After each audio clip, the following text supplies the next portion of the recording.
Okay, so Mayhew, he describes three basic objections to Congress. There's a train.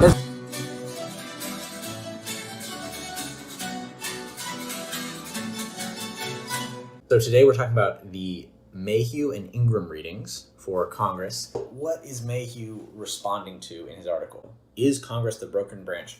Question mark. Which tells you that he thinks it's probably not the broken branch. There's a law of headlines that says that if a headline ends in a question, the answer is probably just no. Mayhew doesn't think Congress is broken, but why would people think Congress is broken to begin with? What arguments is Mayhew responding to?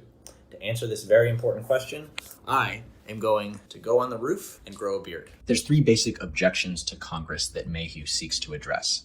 The first of these objections is that Congress is prone to gridlock.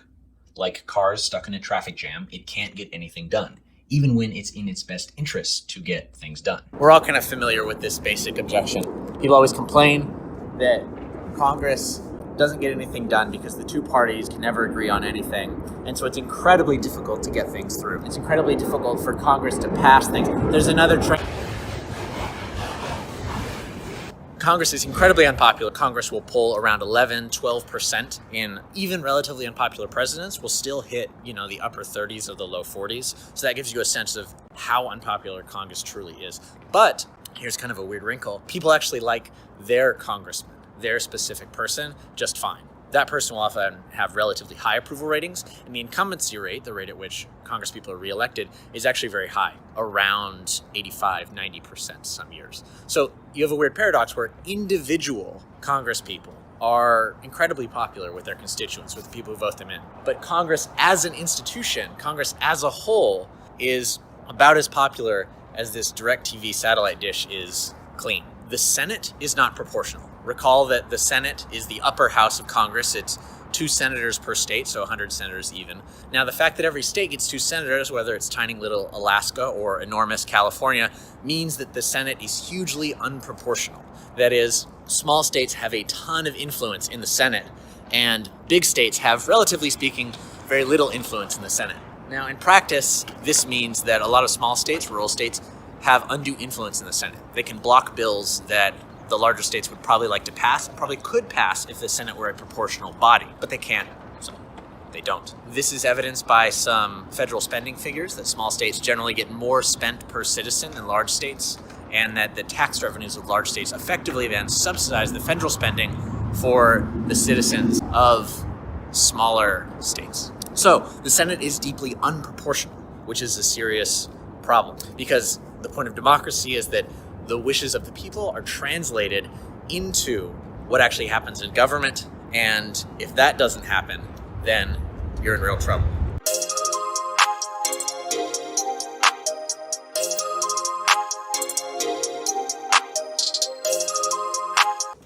What then are Mayhew's responses to those three objections?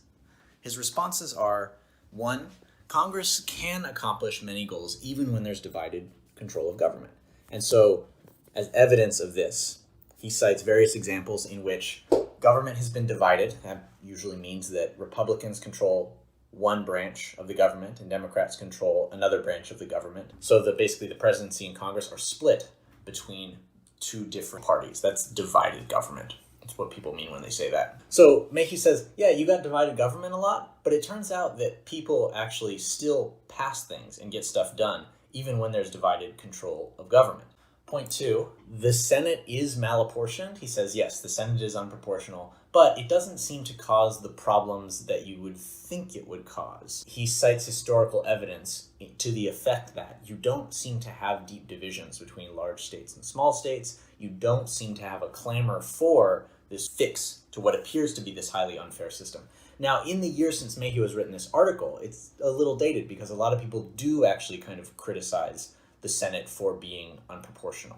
The third claim that Mayhew makes: elections act as the favored American avenue for change. We prefer to change things through elections. And then he has kind of a final point, which he doesn't officially list, but I think it's important to it in green, is Mayhew thinks that Congress is designed to be kind of kludgy and gridlocky, to start with, because that's part of the checks and balances system. If you're complaining that Congress is slow and isn't getting things done, you are maybe missing the point a little bit. Congress is supposed to be slow and not very good at getting things done. That's a form of a check and a balance, because if things can be done super fast and super efficiently, well, then you have the challenges that come with a powerful government. They include things like tyranny.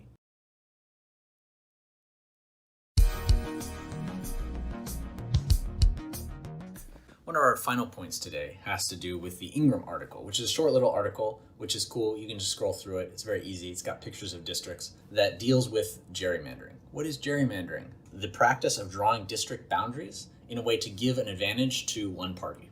So when you are picking people for Congress, remember there's 435 seats. So you got to divide the country up into 435 little districts that correspond to each congressperson. I'll probably put some pictures of interesting districts on the screen while I'm talking. So you draw these district boundaries to give an advantage to one person over another. How can that be, you ask? If you're just drawing lines on a map, how can you give an advantage to someone? Wouldn't it be fair no matter what?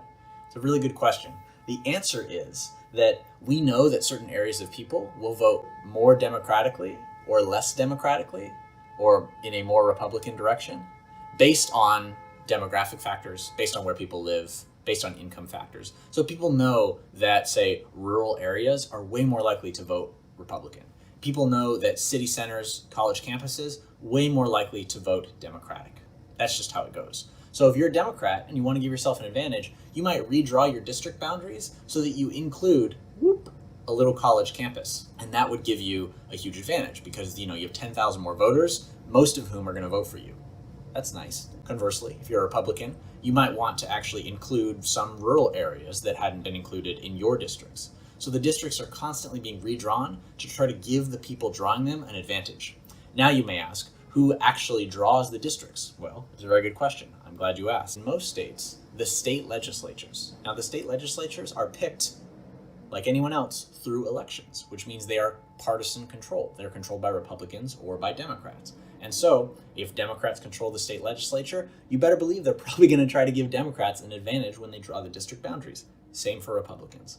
So, some states, if you're saying, well, how do we fix this? Have appointed nonpartisan committees to basically try to stop gerrymandering and to get people to draw the district lines in a neutral way, just, some neutral squares or that make sense geographically, that aren't these strange shapes that try to include or exclude certain parts of the population to give someone an advantage. These nonpartisan committees are a really good idea, but they aren't used in every state. In fact, a majority of states are still drawn using these partisan committees, which leads to still more gerrymandering and an unfair representation in Congress. Currently, because of Republican-leaning gerrymandering, because Republicans control more state legislatures, the Congress, the U.S. Congress, leans about 6 or 7 percentage points more Republican than it would if there were no gerrymandering.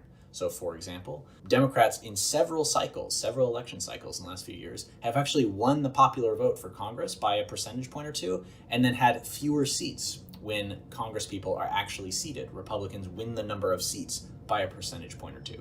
That's an effect of gerrymandering. That's why gerrymandering matters.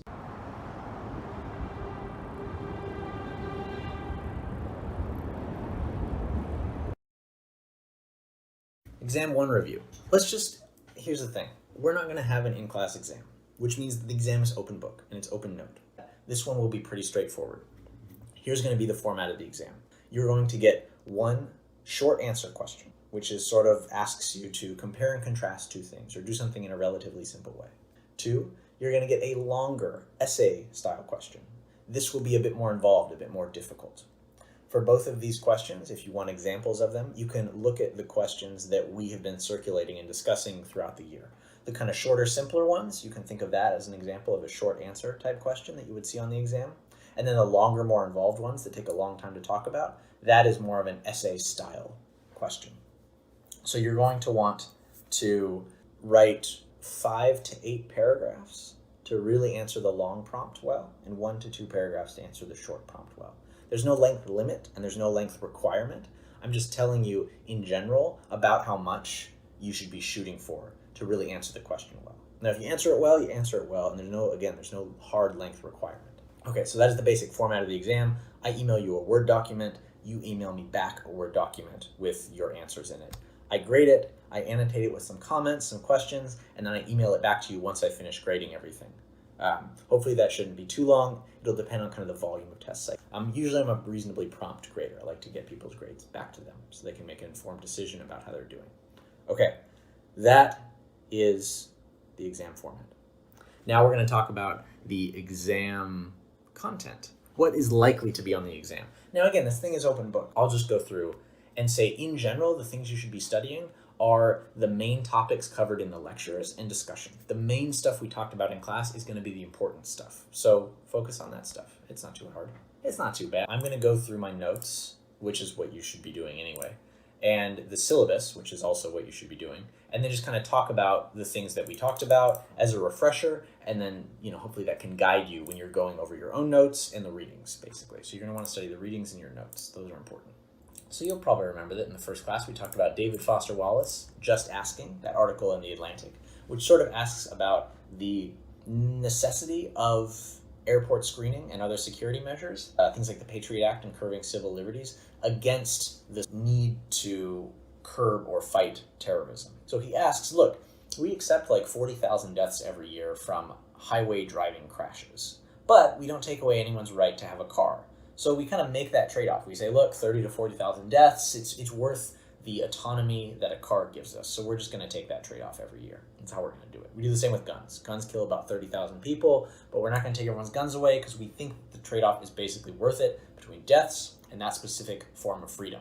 Does that make sense? Okay, I'm seeing some people nod. The form of freedom, of say liberty or freedom of travel or privacy or freedom of movement or freedom to say what you want, those freedoms can all be curbed by attempts to ensure the public safety. If you search people's bags, that's a mild invasion of privacy. If you stop and frisk people on the subway, it's an invasion of privacy. It can involve people in the legal system in an unfair way. And if you pass things like the Patriot Act, or you engage in broad-scale surveillance of other human beings, this is, of course, a mass violation of privacy, of the kind revealed by, say, the Edward Snowden revelations. That's the David Foster Wallace reading. He's saying, why don't we just think of deaths from terrorism, which, by the way, are far less numerous than deaths from cars or guns, as sacrifices to certain forms of liberty, sacrifices to our right to be secure in our papers and possessions, as the Constitution says. Maybe no completely open society can actually 100% protect itself against occasional cataclysmic terrorist attacks, but maybe that's just the price of what we do. He uses an Abe Lincoln phrase, sacrifices on the altar of freedom. Okay, let's move on. Then we talk about the Federalist Papers, the Constitutional Convention of 1787. You should know who wrote the Federalist Papers, why they were written, hint, hint, to get people to ratify the Constitution, and the arguments of Federalist number 10 and number 51. Those are the really important ones, 10 and 51. So number 51 is checks and balances, separation of powers. Go back and brush up on that. You know how often I say checks and balances in class. Separation of powers, equally important. Federalist 10, that's factions. This is, how do you control factions in a democracy? What are the ways that Madison thinks you can do that? Then we talk about the timeline of the American Revolution a bit in class. So, it starts super early, but the Stamp Act of 1765 is kind of where things really kick off. Colonists, for their part, basically end up saying, look, we don't want to be taxed without representation. No taxation without representation. You should definitely know that one. And the British basically say, well, look, we fought this big war on your behalf, the French and Indian War. We're still paying debts from it. We need to tax you because we need to make a little back on our investment. The colonists hate that. They throw the tea in the harbor. They get shot by the soldiers. They finally try to seize the armories at Lexington and Concord, which kicks off this thing called the American Revolution, which kicks off this thing called the United States of America, which we are all now still living in. The Articles of Confederation. You should know about the Articles of Confederation. They come before the Constitution. They're weaker than the Constitution. How are they weaker? That would be a good thing to study. Other things you should know. The basic structure of the Constitution. Articles 1, 2, and 3. We've talked a bit about what Articles 1, 2, and 3 do. What's that deal? What is the Bill of Rights? You don't have to memorize every amendment, but you should definitely know the big hitters. If I ask you about the First, Second, Fifth Amendments, you should know all of those. 6, 7, 8, those are good to know. The first 8 or so are quite important, other than the one about quartering soldiers. No one cares about that one. You should know the difference between a general and a primary election. You should know about polarization, political polarization. What does high polarization look like? What does low polarization look like? I just gave you a hint by the way I moved my hands. The two-party system is caused by a plurality voting system rather than a proportional voting system. We definitely spend enough time on that. Brush up on plurality versus proportional systems. What is identity politics? You should know that. You should be able to give a basic definition and description of what identity politics is. Federalism. What is federalism? What's the structure of a federal system versus a unitary system? You gotta know that. Come on, you got layer cake versus marble cake federalism. That's good to know. That's in every textbook. That's like iron triangles. Like the layer cake and marble cake thing is in every political science textbook, and so is iron triangles. I don't really know why. They're both okay metaphors, but I don't know. We have to teach them. It's the rule. Amendment 3, you don't need to know Amendment 3. You should know the way that rights have come about via court decisions instead of just amendments. So you should know about Miranda rights. You should know about Gideon v. Wainwright. You should know about Brown v. Board of Education. You should know Plessy v. Ferguson, 1896, which sets up Brown v. Board in 1954. Frederick Douglass, you should know his argument. What to a slave is the 4th of July? What's the meaning of the 4th of July? Elizabeth Cady Stanton, Declaration of Sentiments. So it's basically the Declaration of Independence, but for women's rights. You should know about that. You should know that the Congress is split into two houses, the Senate and the House. You should know the basic setup of each one. 435 members in the House, 100 members in the Senate. Why does the Senate only have 2 people per state? Why does the House basically proportional? Why does it matter that they're proportional? What is proportionality itself? How a bill becomes a law. You should be able to do how a bill becomes a law. Iron triangles, all about those iron triangles. And then it's pretty much just Mayhew and Ingram is what we talked about. And then we're gonna start on the executive, but that is not gonna be covered on the midterm. Right now, this moment, everything before that moment is gonna be on exam 1.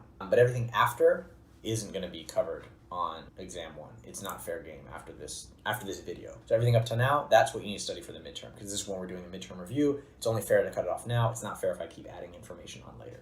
That's the lecture. That's the video.